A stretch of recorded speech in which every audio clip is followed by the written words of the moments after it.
conoció la nueva cifra y qué es lo que va a pasar. Estamos en contacto con María Castiglione Cotar, que es economista directora de CIT Asesores Económicos. Hola María, buen día. Hola María, ¿cómo estás? Buen día. Muy bien, gracias por atendernos. Feliz año nuevo, ya que no hemos hablado con vos todavía en lo que va de enero. Y bueno, un poco para analizar qué pasó con esta inflación que, si bien ya se sabía más o menos aproximado el número que iba a dar, está desacelerándose. Contanos un poco cómo estás viendo la situación.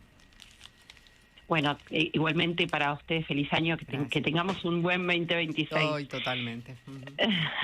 Esperemos, parecería que desde el punto de vista económico va a ser un buen año, obviamente con sus desafíos. Uno de ellos es la inflación, como vos bien lo marcaste, que cuando uno mira el vaso medio lleno, es la comparación de lo que ha sido la dinámica de la inflación, terminó en 31,5, que es la cifra más baja desde el año 2017, ¿no? Lo que marca lo que es la historia inflacionaria argentina, ¿no? La más reciente, y también cuando uno se remite más atrás, lo que ha sido la continuidad, ¿no?, de Argentina con alta inflación, y esa creo que es la mejor noticia, y de la mano de eso la expectativa de que la inflación siga bajando este año.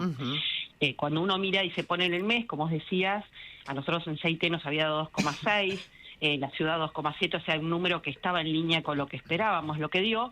En particular, cuando ponemos la lupa, el aumento del precio de la carne, tanto en noviembre como en diciembre, tuvieron un peso muy relevante, porque es muy significativo lo que implica, o el peso que tiene dentro de la canasta.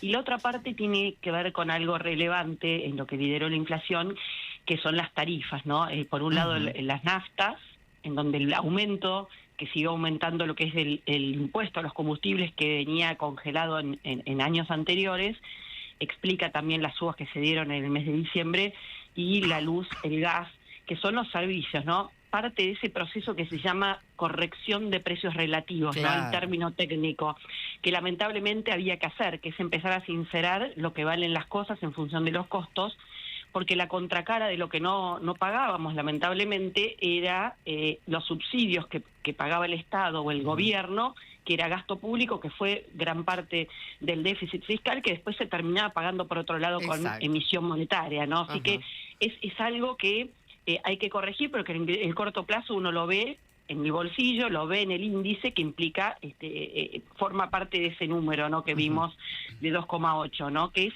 como te decía, parte necesaria. O sea que te diría un doble mérito cuando uno lo mira desde los resultados, el haber a lo largo de estos 2 años bajado rápidamente la inflación después de lo que fueron los picos que tuvimos de más del 300%, no hay que olvidarse, no fue hace tanto, hace menos de 2 años, hasta lo que es hoy 31,5, ¿no? Y eso se dio en el medio de corregir estas tarifas a lo largo del tiempo, y ese proceso yo creo que ya le falta la última partecita, el 2026, ¿no? ¿Cuánto le falta? Porque el presidente había dicho que en el 2026 la inflación iba a rondar el 1 y pico, pero con esta corrección de tarifas y algunas otras cosas que siguen aumentando, parece difícil llegar a ese número.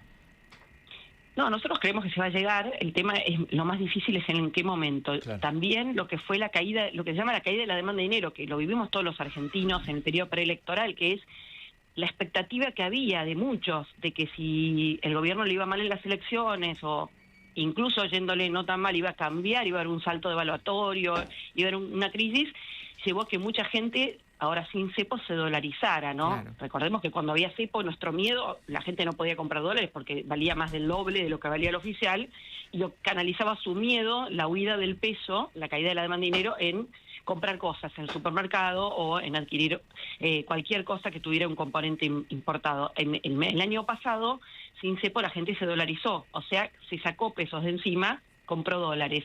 Eso terminó repercutiendo la caída de la demanda de dinero, más allá de que el gobierno, el Banco Central, no emitió porque no había déficit fiscal, terminó impactando en la inflación, y ese rebote hizo que fuera más lenta la desinflación, ¿no? Ese proceso que venía más marcado hasta mayo, sobre todo. Así que es difícil saber en qué mes puntual va a llegar al 1%, pero nosotros creemos que este proceso va a retornar. De hecho, en enero, que es un mes igual desafiante en términos de inflación por el turismo, lo que venimos viendo en estas 2 primeras semanas es que la inflación va a estar abajo del mes de diciembre. Probablemente siga arriba del 2%, como te decía, porque enero es en general inflacionario, y también las tarifas van a volver a aumentar. En el caso del agua, por ejemplo, 4% los primeros meses, y la luz y el gas algo más, porque cambió el esquema también de subsidios, pero no va a ser, digamos, números altísimos, ¿sí? Claro. María, la sumo Agustina de Vincenzi, mi compañera. ¿Cómo estás, María? Buen día. Quería preguntarte por la incidencia que se espera que tenga esta corrección, como decías, de precios en tarifas y el mayor peso de los servicios en el nuevo índice, que lo vamos a ver reflejado en los datos que se conozcan de enero en febrero. ¿Qué esperás o qué proyección haces de este tema? Buen día, Agustina. ¿Cómo estás? ¿Cómo estás? Muy bien.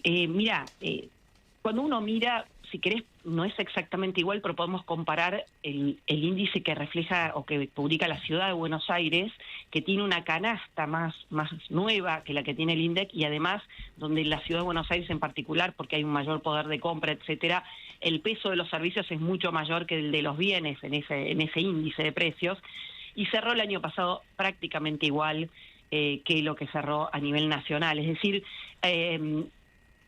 tenés alguna mínima diferencia, pero en general se compensa con otros ítems, como te decían, por ejemplo, en diciembre o en noviembre, la carne, que es parte de los bienes y que pesa mucho más en la medición vieja, aumentó fuerte, y también fue otro factor de inflación, con lo cual no creemos que ese cambio vaya a ser o generar un efecto muy grande en el índice. De hecho, distintas medidas que nosotros podemos ir haciendo con la ponderación no marcaba grandes cambios, así que yo creo que eso no va a ser un factor demasiado incidente respecto al resultado de la inflación. Sí, lo que es interesante cuando uno lo mira a nivel del detalle es que va a reflejar un poquito más parecido lo que es el consumo y lo que pesa cada uno de los ítems, y sobre todo ítems nuevos que no están incorporados por los cambios de hábitos de consumo, por los cambios tecnológicos, que va a ser simplemente desde el punto de vista técnico un poco más certero. Pero respecto de eso,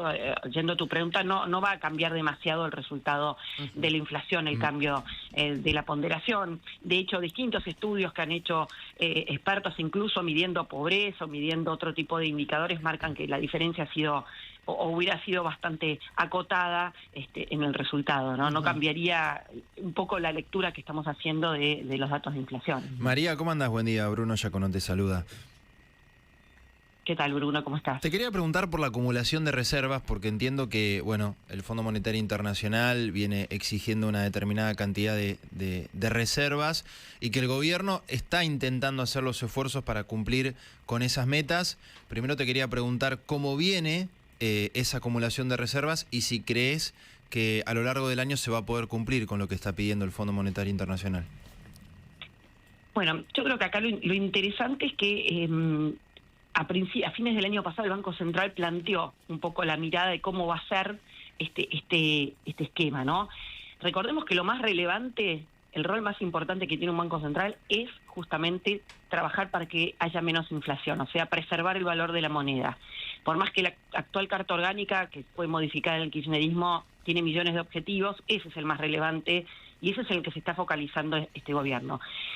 Para lograr eso, primero tenía que empezar a ordenar lo que era su balance, o sea, para que la gente confíe en el peso tenía que ver no solo que hubieran reservas, sino también que no hubieran tantos pesos que la gente no demandaba, ¿no? Que Claro. fue toda esa herencia muy complicada del ELIX, que después fueron los pases y después fueron el resabio que se llamaba LEFIs, unas letras, ¿no?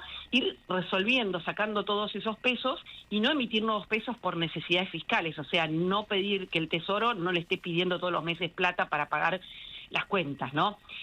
Lo primero que se acomodó fue esto, ¿no? Lo fiscal, que es fundamental para poder bajar la inflación, o sea, que el Banco Central sepa que no le tiene que estar dando pesos para pagar lo que no logra pagar con recaudación, y eso, lo positivo este año es que está sancionado a nivel de ley, ¿no? El presupuesto finalmente se pudo sancionar por primera vez con equilibrio fiscal, o sea que el gobierno con lo que recauda paga los gastos más los intereses de la deuda, y esto es muy importante para las expectativas de la gente que colabora y del mercado colabora en ayudar a que la inflación vaya bajando. Y luego, en la medida que eso pasa, y ahora se limpió el balance, si hay crecimiento económico, la gente empieza a necesitar pesos para sus transacciones, ahí hay margen para comprar reservas, porque este es el desafío. Comprar reservas se compran contra pesos. Si la gente no quiere esos pesos, es un problema en comprar reservas en un contexto desafiante. Por eso es que el Banco Central lo está empezando a hacer ahora, ¿no? Lo importante es que las reservas que se compren después no vayan por otra ventanilla a ser demandadas y la gente no quiera, con esos mismos pesos que emitió el Banco Central, ¿no? Y ese es el kit de la cuestión. Es decir, no perder de vista que el Banco Central tiene que tratar de que la cantidad de pesos se acomode a lo que la gente quiere, que es súper difícil de estimar a nivel de corto plazo, pero que en líneas generales uno puede prever que si la economía crece, si hay confianza, bueno, se usen más pesos para transacciones y ahí hay margen para comprar reservas.